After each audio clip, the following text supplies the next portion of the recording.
Hello everyone, welcome back on this YouTube channel Taran academy. So I am back with a new video और आज हम बात करेंगे mums के बारे में। मैं इस टॉपिक के अंदर कवर करूँगी कुछ सब हेडिंग्स, जैसे कि हम बात करेंगे about the epidemiology, what is the causative factor of mumps, क्या क्या फीचर्स मतलब क्या क्या सिम्टम्स आते हैं और कैसे हम इस डिसीज़ को डायग्नोस कर सकते हैं, and the basic treatment and prevention. This video is very good for general awareness of mumps. इसके अलावा अगर आप मेडिकल स्टूडेंट हैं और आपके एग्जाम्स में इससे रिलेटेड क्वेश्चन आते हैं तो आपको बहुत ही क्विकली मैं इस वीडियो के अंदर रिवाइज करा दूंगी और आपको सब कुछ याद हो जाएगा। Now without wasting a time हम वीडियो को स्टार्ट करते हैं। सबसे पहले बात आती है कि मम्स होता क्या है। मम्स इज बेसिकली एक एक्यूट वायरल इन्फेक्शन है, मतलब कि जो वायरस से होता है, एक ऐसा इन्फेक्शन है। एक्यूट मतलब कि सडनली आता है, and it is characterized by painful enlargement of the salivary gland and especially the parotid gland. तो हमारी 3 सलाइवरी ग्लैंड्स होते हैं जिसमें पैरोटिड ग्लैंड बहुत ही इंपॉर्टेंट है। तो ये जो मम्स है ये पैरोटिड ग्लैंड को अफेक्ट करते हैं। Mumps is caused by RNA virus जिसका नाम है पैरामिक्सोविरिडी, उससे कॉज होता है। Now what is the epidemiology, मतलब ये जो मम्स है ये किस किस को अफेक्ट करता है। तो मेनली जो 5 से 15 साल तक की जो एज होती है उसमें मम्स बहुत ज़्यादा अफेक्ट करता है। बच्चों में या जो बच्चे टीनेज हैं उनमें ये अफेक्ट करता है। नेक्स्ट क्वेश्चन आता है कि ये वायरस किस तरीके से स्प्रेड होता है।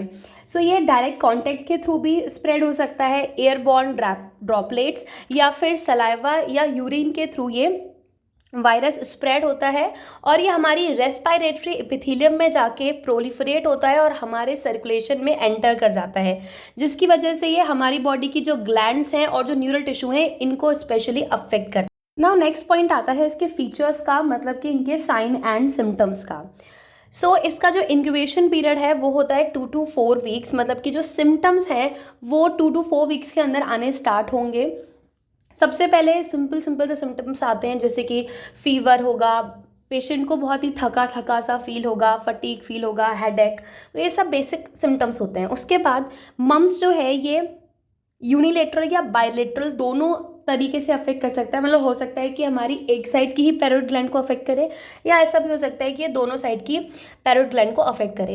एज पैरोटिड ग्लैंड हमारे कान के बिल्कुल पास में होती है, इसकी वजह से ईयर एक्ट मतलब कि कान में दर्द, एंड वाइल च्युइंग जॉ में दर्द होता है, टेंडरनेस फील होती है, एंड माउथ में काफ़ी ड्राइनेस होती है, क्योंकि जो सलाइवा है वो सिक्रीट करती हैं सलाइवरी ग्लैंड्स, और अगर वो ही उनमें ही प्रॉब्लम हो गया, उनमें ही इन्लार्जमेंट हो रहा है, पेनफुल दर्द हो रहा है उस चीज़ में, तो फिर क्या होगा, सलाइवा सिक्रीट नहीं होगा, जिसकी वजह से माउथ ड्राई रहेगा।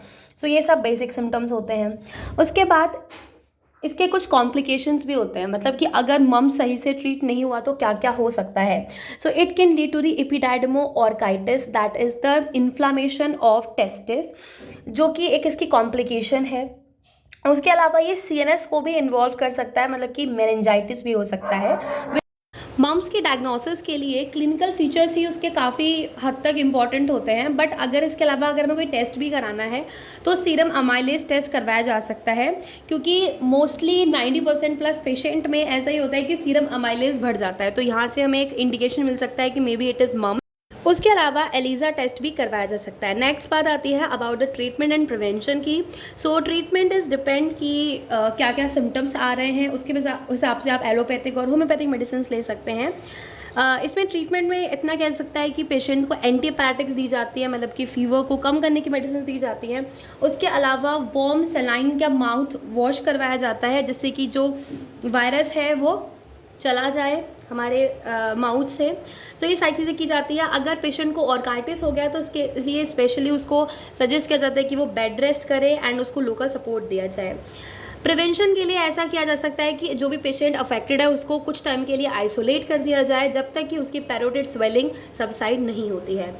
इसके लिए इम्यूनाइजेशन भी करवाया जाता है। I hope this video is helpful for you all. मैंने काफ़ी छोटे ही तरीके से आपको पूरा मम समझा दिया है। वीडियो अच्छा लगे तो do not forget to like, share and subscribe, and do comment for the next topic.